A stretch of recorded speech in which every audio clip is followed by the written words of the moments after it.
अस्सलाम वालेकुम व्यूवर्स। आज मैं आपको समोसा रोल बनाना सिखाऊंगी और वो भी चीज़ से। ये हम इसमें सिर्फ 3 इंग्रेडिएंट यूज़ होंगे जो आपके घर में होते हैं अक्सर अमूमन घरों में, और रमज़ान में स्पेशली लोगों के घरों में। ये पट्टी रोल पट्टी हो, और ये चीज़ जो आपको आम मार्केट में कहीं भी किधर भी मिल जाएगा आसानी से।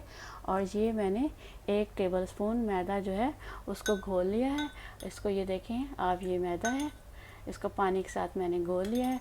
और ये 3 चीज़ें हैं, इनके मैं आपको रोल बनाना सिखाऊंगी कि इनके रोल कैसे बनते हैं। चलें आए बिस्मिल्लाह शुरू करते हैं कि आप ये पट्टी ले लें और इसको कैसे शुरू करेंगे